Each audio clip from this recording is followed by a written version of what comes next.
crap out of each other. I mean, but literally they would have what Miscavige would call these seances, where a big part of the church is you divulge really sensitive, personal, embarrassing information about yourself, and somehow that cleans you out, that clears the subconscious. But the church is documenting every single thing. So as these four people went on the record with stories about Miscavige and the violence and the hitting and all that stuff, the church said, oh, yeah, well, I've got a signed statement right here that says, Mike Rinder cheated on his wife and all these things. And the church is shooting right back with these really personal memos that members are, from the sounds of this article, coerced into saying about themselves. And serial assaults. We'll get to it. The reason there's a case can be made, a convincing case, that it's a cult, because in cults they have to abuse you more to keep you. No one ever leaves a cult because they're abused. They're more likely to stay a little longer. And we have some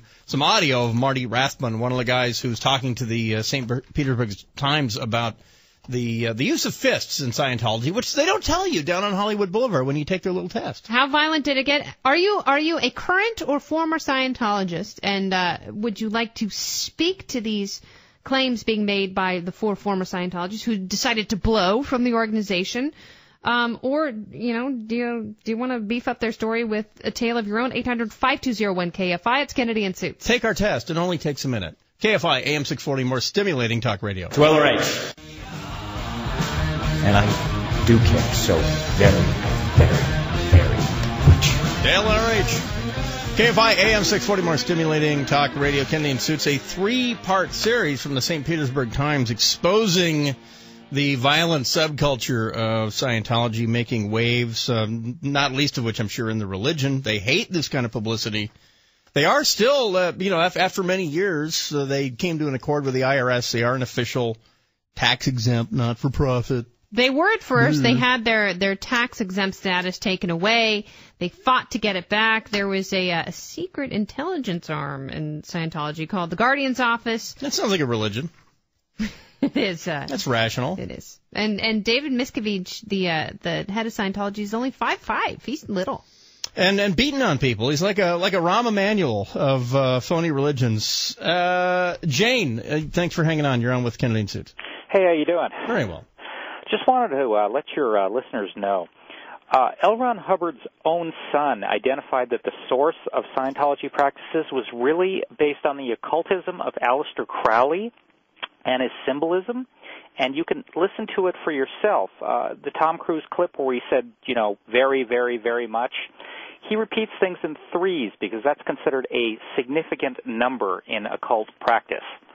According to Schoolhouse Rock, 3 is a magic number. It is a magic number. Man and a woman had a little baby. But now, I mean, Tom, the Katie, guy, Suri. It's documented that he said in front of witnesses that the money, the money is in religion, and that he was a writer of science fiction. So it's not a real leap to believe that the guy took whole cloth, whatever weird mysticism he could find, and folded into a religion.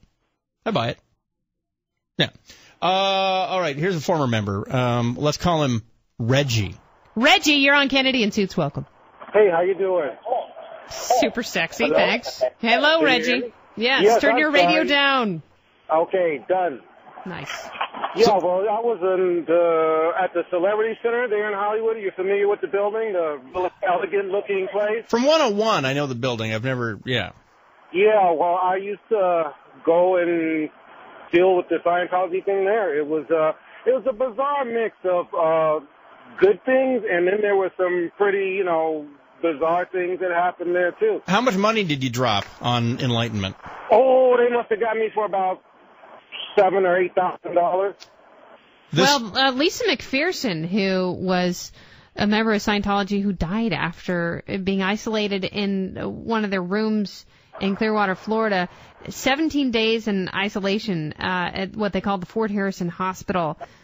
She had spent almost $200,000 over 5 years, and she died under very, very mysterious circumstances because apparently, according to the higher-ups that had left the church was worried that they were going to treat her in a psychiatric facility with psychiatric drugs if they took her to a hospital. She died with all of $11 in her savings account, Reggie. That could have been you, Reggie. I guess so. But all right. It got to a point where they wanted me to buy a meter that cost about $2,000, and at that time that was the price of a big screen TV, so I opted for the big screen TV. That's my religion. That's what I'm talking about. All right, Reggie, thanks for the call. We'll get a little teaser. We have a 30-year member who walked away. Really? And so that's a long time. We'll employ some operational security, come up with a phony name, because I don't trust. You do know here in L.A. they have an open source intelligence cell that monitors local TV and radio. Oh, and fantastic! newspaper. If you guys are listening, what up, dog? So email us or call in. All right, so denial of these false claims is blasphemy, please. We'll talk to a member who was chased all the way to Tampa when they decided to leave the true religion. When we come back in a minute, but Scientology's secrets laid bare by the St. Petersburg Times. We're linking to it at the website, KFIAM640.com. Yeah, more of these stories, more of these secrets coming your way. Again, KFIAM640.com. Go to the Kennedy and Suits page. You are listening to Kennedy and Suits. And there, in the KFI newsroom, it's Aaron Bender, and he has the latest. See, Bear Grylls would have gotten a room at the Radisson after hour 16. So, yeah.